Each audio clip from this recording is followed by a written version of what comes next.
8:42 in the morning. The Strait of Hormuz. An F-35 Lightning fighter banked sharply over the jagged coastline of Oman. This was not a standard reconnaissance flight. The entire Iranian integrated air defense network had gone dark 3 minutes ago. No radar sweeps, no radio chatter, just an empty, digital void. Major Elias Thorne adjusted his oxygen mask and looked at the glass display in his cockpit. The question remained whether the silence was a technical failure or a calculated ambush.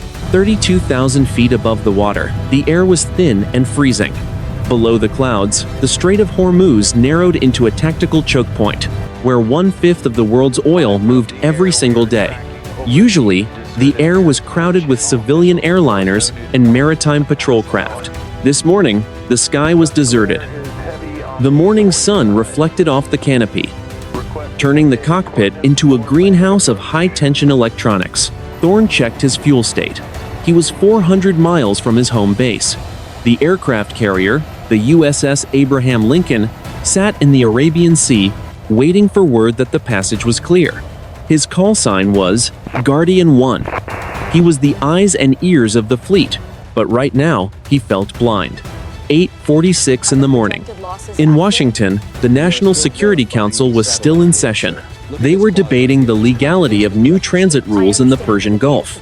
They were thousands of miles away from the heat of the cockpit. They were talking about policy and international law. Thorne was looking for a ghost. He knew that in this part of the world, silence was often the loudest warning possible. On the Iranian coast, inside a hardened concrete bunker, a radar operator watched a different kind of screen. He did not use active radar pulses that would give away his position. Instead, he monitored passive infrared sensors that tracked the heat signature of the American jet against the cold sky. He spoke into a headset in a low, rhythmic tone. The target is committed. He is moving into the kill zone. Launch the Interceptor. At a hidden airfield near Bandar Abbas, the engines of an F-14 Tomcat roared to life. The pilot was a veteran with 2,000 hours in the cockpit. He did not use his radio. He did not turn on his navigation lights. He stayed low, hugging the shadows of the mountains. As he roared toward the coast, he knew exactly where the American was. Back in the air, a small green icon flickered on the edge of Thorne's peripheral vision. It disappeared. Then it returned. It was moving fast. It was low. It was coming from the Iranian coastline at supersonic speed. Thorne spoke into his helmet microphone. His voice was calm and professional. Lincoln Control. This is Guardian 1. I have a possible intermittent contact. Bearing 040. Low and fast. He is coming out of the terrain. The response from the Combat Information Center on the carrier was immediate. Guardian 1. This is Lincoln Control. We have no secondary paint. Our sensors are clear. Confirm your visual. Negative. Control, Thorne replied. The haze is thick at the lower altitudes. I am turning to intercept. I am dropping to 20,000 feet. Thorne felt the heavy push of the engine as he increased thrust. The F-35 accelerated, cutting through the thin air. He was alone in the silence. He did not know that the Iranian pilot was already climbing to meet him. The trap was set. The Iranian military had spent months preparing for this specific window of time when the American sensors would be most vulnerable. Thorne watched the icon on his screen. It was no longer intermittent. It was a solid, high-speed return. It was not a drone or a civilian aircraft. It was a manned fighter. It was an aggressor. The morning was still quiet. It would not stay that way. 8:48 in the morning. The Iranian F-14 Tomcat burst through a thick layer of white clouds. Captain Javad Rezai adjusted his grip on the stick of his aging fighter. The Tomcat was a relic of a different era. It was heavy. It was loud. It was visible to every radar in the region. But today, the Tomcat was a predator. Rezai was not using his powerful radar. He was flying by sight and using his infrared search and track system. He was flying by sight and using his infrared search and track system. A tiny heat signature flickered on his display. It was the American F-35. The American jet was supposed to be invisible. To a traditional radar, it was a ghost. To the heat-seeking sensors of the Iranian pilot, it was a small but steady flame in the cold morning air. Rezai nudged the throttles forward. The twin engines of the Tomcat roared, pushing the heavy jet toward 30,000 feet. He was closing the gap. Inside the cockpit of the F-35, Major Elias Thorne felt a sudden chill. His tactical display showed the contact. It was no longer a mystery. The computer had classified it. 114. It was a legendary aircraft from the Cold War. It was an interceptor designed to kill long-range bombers. Thorne spoke into the radio. Lincoln Control. This is Guardian 1. I have a visual. One Iranian Tomcat, bearing 030. Distance is 12 nautical miles and closing. The voice of the controller on the carrier was tight. Guardian 1, copy. You are in international airspace. Maintain your track. Do not provoke. Do not arm your weapons. We are monitoring the situation. Thorne watched the Tomcat. It was a beautiful, lethal machine. Its wings were swept back for high-speed flight. It was moving with a purpose that Thorne did not like. The Iranian pilot was not just patrolling, he was intercepting. Inside the Tomcat, Rezai felt the vibration of the airframe. He knew the Americans were watching him. He knew their carrier was just over the horizon. He also knew his orders. He was to demonstrate that the Strait of Hormuz belonged to his nation. He was to show the Americans that their stealth technology was not a shield. Control, Rezai said into his mask. I have the target. He is within range. I am moving to the 6 o'clock position.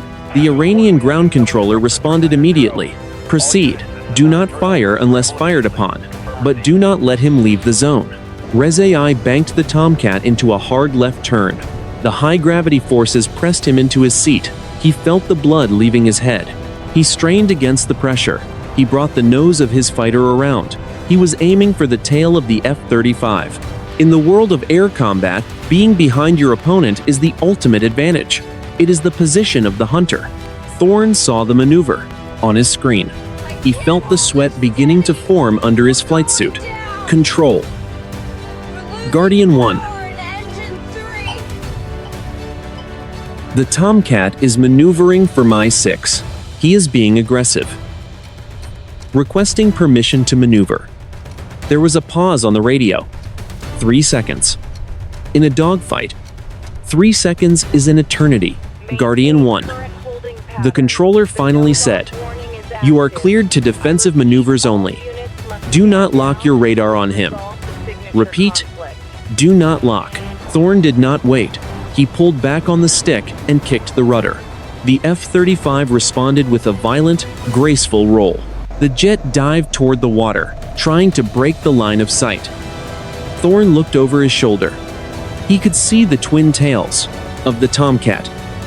It was still there. It was following him down. The two fighters were now less than 5 miles apart. They were closing at a combined speed of over 1,000 miles per hour. The blue water of the strait rushed up to meet them. Then, the cockpit of the F-35 filled with a high-pitched, rhythmic chirping sound. It was the radar warning receiver. Thorne looked at the indicator. It was glowing red. "Control! Guardian 1!" Thorne shouted. "I am being painted. The Tomcat has turned on his fire control radar." 8:54 in the morning. The Strait of Hormuz. Major Elias Thorne pulled the stick of his F-35 hard to the right. The G-forces smashed him into his seat, reaching 7 times the force of gravity. His vision began to tunnel at the edges. He breathed in short, sharp bursts, fighting to keep his blood in his brain. On his display, the red circle of the Iranian radar lock stayed fixed. The Tomcat was not letting go. Inside the Combat Information Center of the USS Abraham Lincoln, the atmosphere was electric. Dozens of technicians sat in the dim blue light, watching glowing screens. The tactical air officer turned to the admiral. "Sir, Guardian 1 is under active fire control. The Iranian pilot is not breaking away. We also have 2 more signatures launching from the mainland. They look like fast attack boats moving toward the carrier group." The admiral did not look away from the main display. "What is Washington saying?" "The Pentagon is still in a briefing, sir. They have not updated the rules of engagement. We are still under the restriction of no first strike. The admiral's jaw tightened. Tell Thorne to defend himself, but tell him if he fires, he better be right. 30,000 feet above, the two jets entered the merge. This is the moment where the distance closed to zero and the pilots could see each other. The F-35 dived. The F-14 climbed. They crossed paths in a flash of gray and desert camouflage. For a fraction of a second, Thorne looked out his canopy and saw the massive shape of the Tomcat. He could see the individual rivets on the Iranian jet. He could see the helmet of the pilot. Captain Javad Rezai felt his aircraft shudder. The Tomcat was built for speed, not for the tight, twisting dance of a modern dogfight. His engines were screaming. He knew he was pushing the old airframe to its absolute limit. His radar warning system was now chirping back at him. The American jet was using its electronic warfare suite to jam his systems. "Control," Rezai said, his voice strained by the G-forces. "The American is invisible to my weapons. I have a radar lock, but the computer cannot find a solution. He is ghosting my sensors." The Iranian ground controller responded with urgency. "Stay on him. We are activating the shore-based batteries. We will provide a secondary lock from the coast." Suddenly, Thorne's cockpit transformed into a wall of warnings. It was no longer just the jet behind him. New radar signatures were blooming like poisonous flowers all along the Iranian coastline. These were not aircraft. These were surface-to-air missile sites. The Iranians were powering up their S-300 batteries. Thorne spoke into the radio. "Control. Guardian 1. I have multiple ground-based paints. They are illuminating me from Bandar Abbas. The Tomcat is still on my 6. I am boxed in." The voice of the controller on the Abraham Lincoln was now shouting over the noise of the room. "Guardian 1. We see it. We have an E-2 Hawkeye entering the zone to provide jamming support. Hold your position. Do not cross into Iranian territorial waters." Thorne looked at his fuel gauge. He had less than 20 minutes of combat fuel left. He looked at the coastline. The missiles on the ground were capable of hitting him before he even saw the flash of the launch. The Iranian pilot was still maneuvering, trying to get a stable heat-seeking lock on Thorne's engine. Both sides were now fully committed. The American carrier group was moving to a higher state of readiness. The Iranian coastal defenses were manned and ready. One nervous finger on a trigger would start a war that neither side was prepared to finish. Thorne realized the Iranian pilot was trying to force him to turn toward the coast.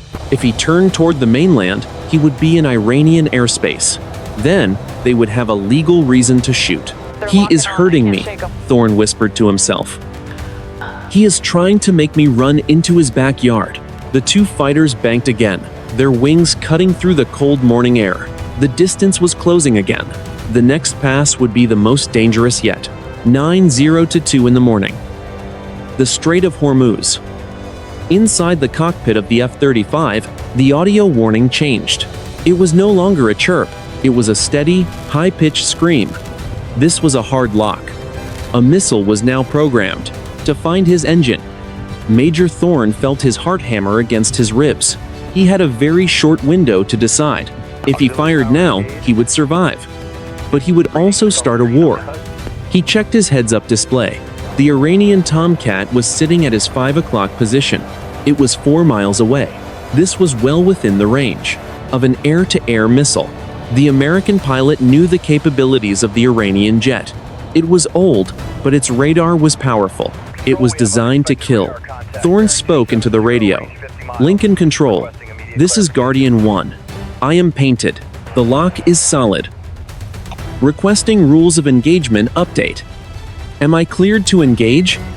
The response from the aircraft carrier was delayed by a long second of static.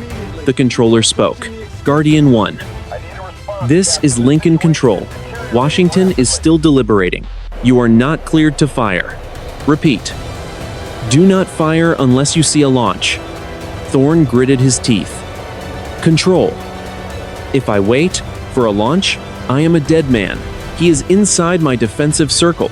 I am losing tactical options."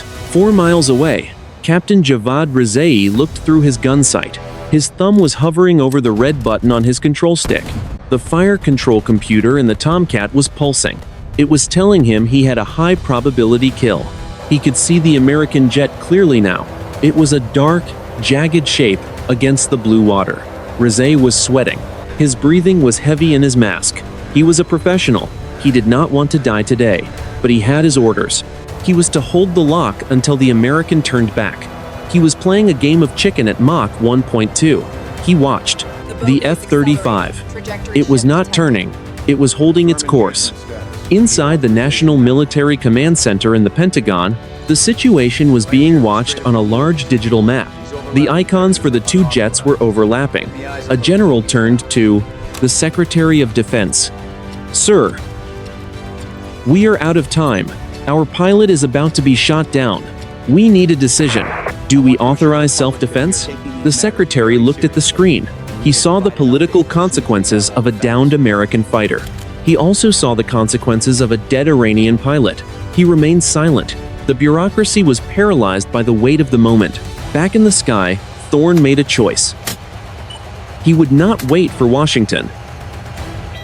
He flipped the cover off his master arm switch. He toggled the weapon system to the AIM-9X Sidewinder. The missile hummed in his ear, searching for the heat of the Tomcat. Thorne spoke one last time.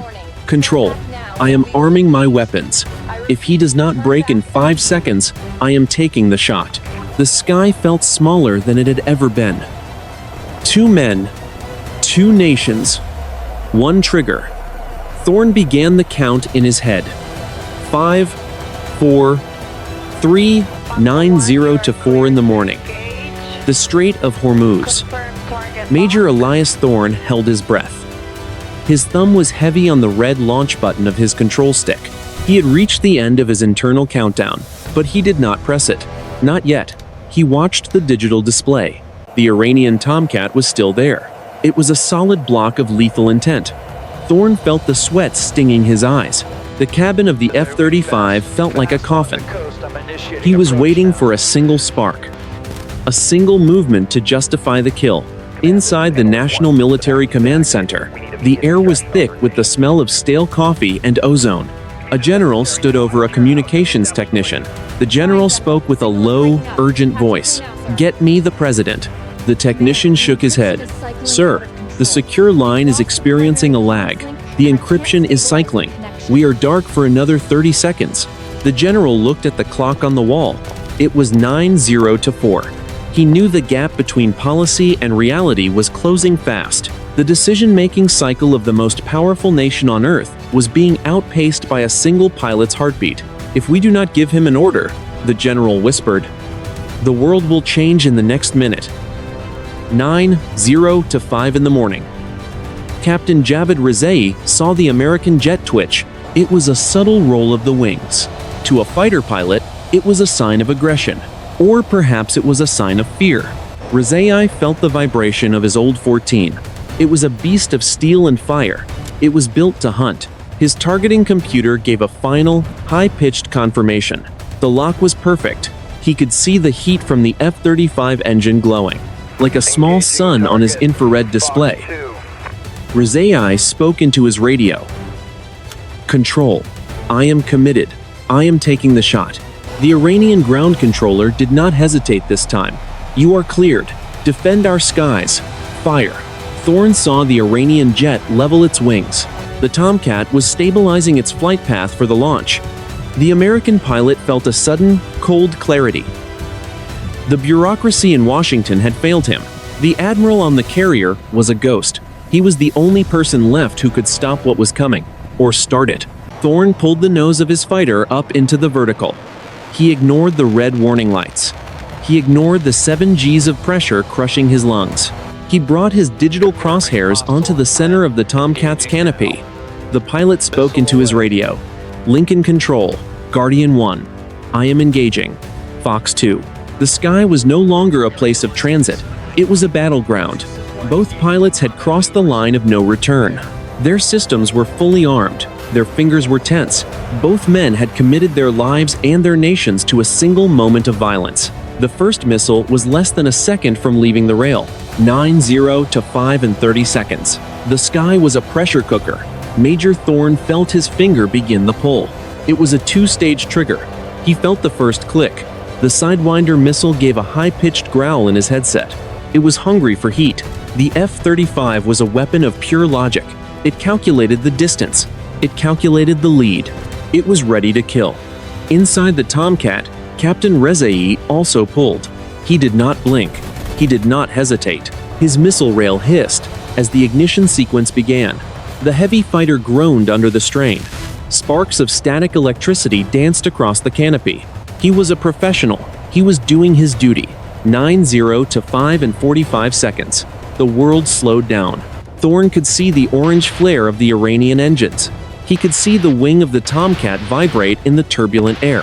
He was half a second from death. He was half a second from becoming a killer. The sound of the cockpit was deafening. Alarms, wind, his own breath. The carrier group watched the data link. The Pentagon watched the satellite feed. The sensors on the coast watched the sky. $1 billion of technology was focused on this 1 mile of airspace. The tension was a physical weight. It was a cord stretched to the snapping point. Thorne squeezed the trigger through the second stage. 9-0 to 6 in the morning. Major Thorne pulled the trigger through the second stage. Nothing happened. There was no jolt of a missile leaving the rail. Instead, every screen in the cockpit of the F-35 flickered. A single line of red text appeared on the center display. System failure. Then, the glass went black. The silence was absolute. The roaring hum of the cooling fans and the digital chirping of the sensors vanished in an instant. Thorne felt the aircraft lurch as the fly-by-wire system struggled to reboot. He was traveling at Mach 1.2 with no flight instruments and no weapons. He was a passenger in a falling stone. Inside the Tomcat, Captain Rezai was experiencing a tactical nightmare. His cockpit did not just go dark. The electronics began to hiss. A smell of burnt ozone filled his mask. His analog gauges spun wildly before sticking at 0. His radio was a wall of white noise. He pulled the manual release for his landing gear, but nothing moved. Rezai looked out his canopy. He saw the American jet. It was no longer maneuvering. It was drifting in a slow, uncontrolled bank. The lethal predator of a minute ago now looked like a ghost ship. 500 miles away, the Combat Information Center on the USS Abraham Lincoln was in a state of chaos. Every radar screen on the ship was showing a solid wall of green interference. The data link from the F-35 had severed. The satellite feed from Washington was dead. The tactical air officer turned to the admiral. "Sir, we have total electromagnetic interference across all bands. It is not just us. The Iranian shore batteries have gone offline too. We have lost everything." The admiral looked at the empty screens. "Is it a weapon? Did someone fire a high-altitude nuclear pulse?" "Negative, sir," the officer replied. "The radiation sensors are clear. This is something else. It is localized to the strait." In the sky, the two pilots were alone. The technology that had brought them to the edge of war had abandoned them. Thorne looked to his right. He saw the Tomcat. It was so close, he could see the Iranian pilot looking back at him. Both men had their hands on their control sticks, but neither was a warrior anymore. They were two men in metal boxes, suspended over a deep blue ocean, waiting to see if their engines would stay lit. The morning air was suddenly heavy, with a strange, vibrating energy. It was as if the atmosphere itself had been electrified. Thorne reached for his emergency mechanical compass. The needle was spinning like a top. The transition was immediate. The aggression was gone. It was replaced by the primitive urge to survive. Thorne leveled his wings using the horizon as his only guide. He watched the Tomcat. The Iranian pilot did the same. They were no longer trying to kill each other. They were trying to stay in the sky. Thorne realized that if he did not communicate now, they would both crash into the sea. He reached for his backup emergency radio, a simple analog device meant for the worst-case scenario. He clicked the transmitter.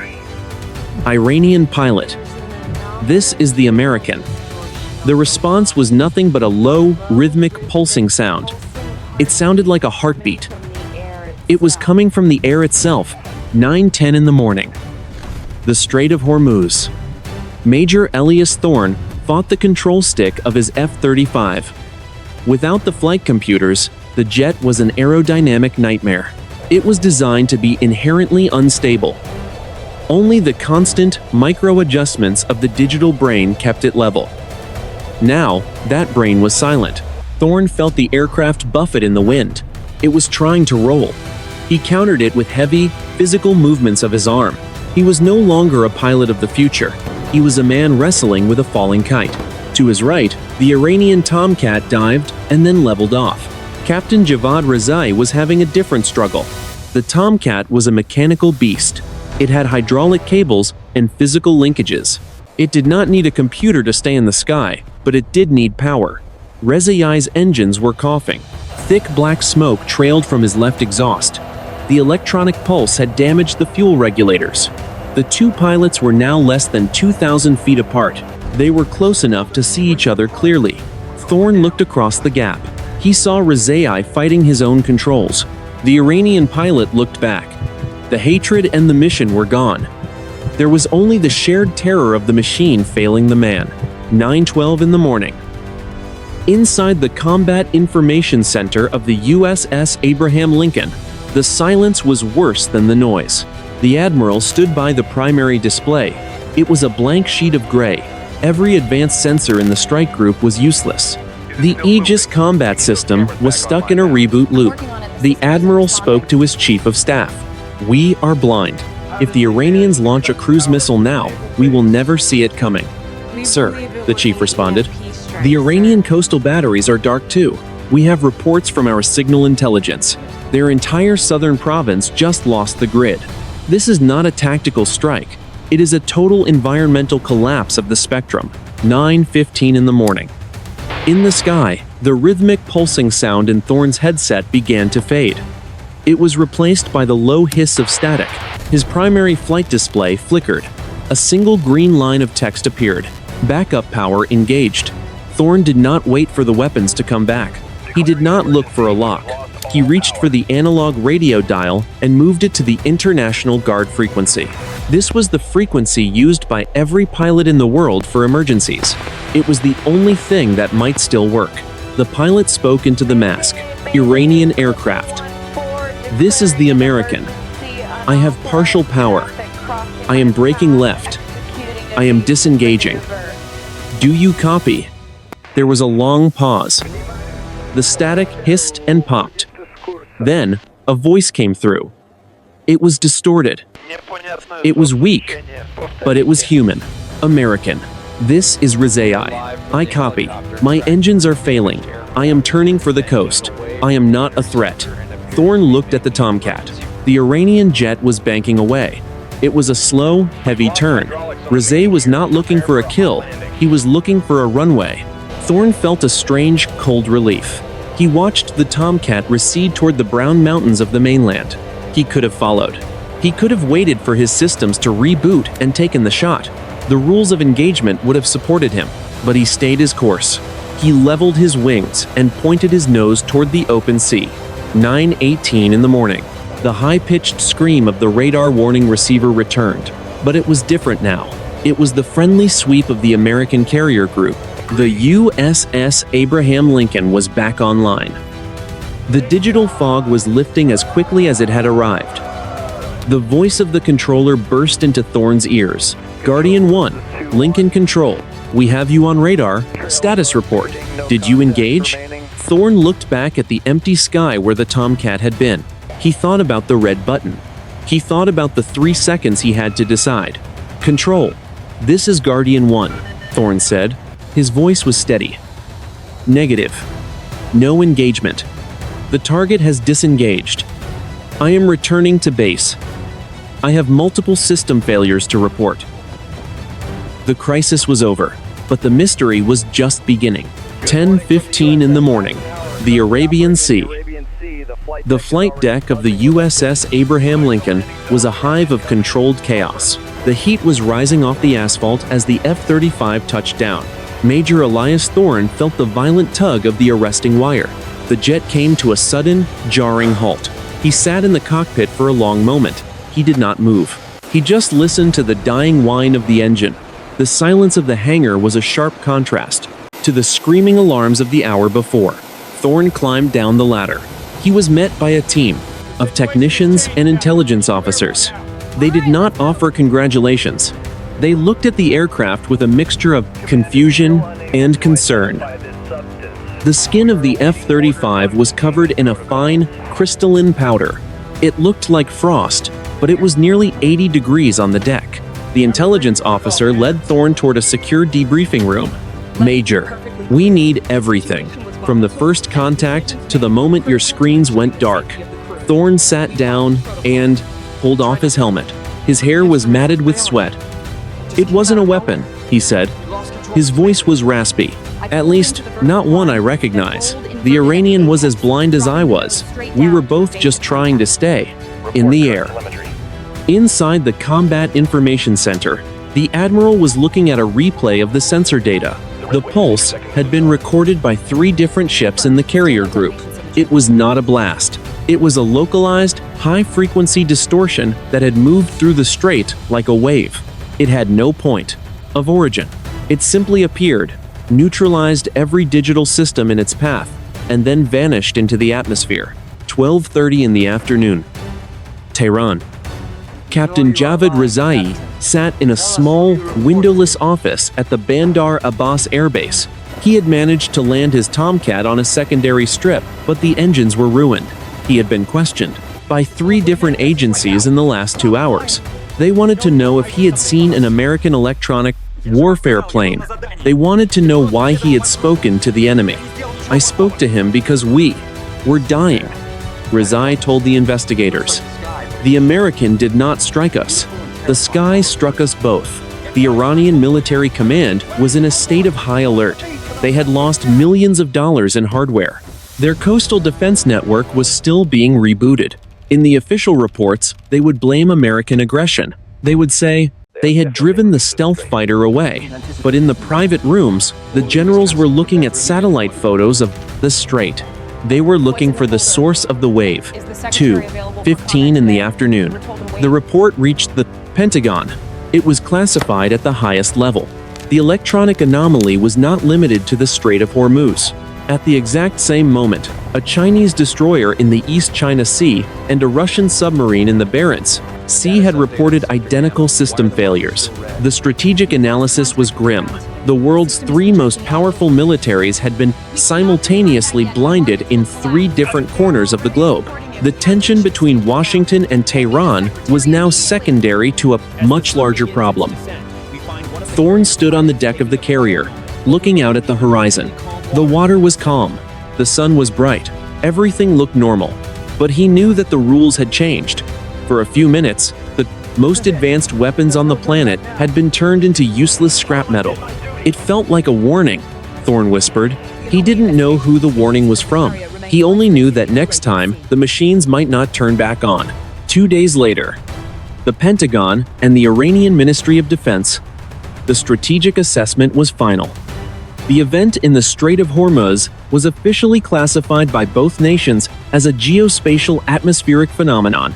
It was a phrase designed to say nothing while sounding authoritative. Publicly, the rhetoric remained sharp. Washington spoke of protecting international shipping lanes.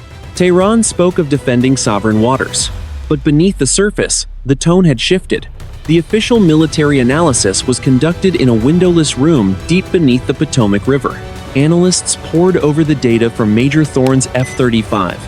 They looked at the crystalline residue on the airframe. They looked at the way the digital systems had rebooted. One thing was clear.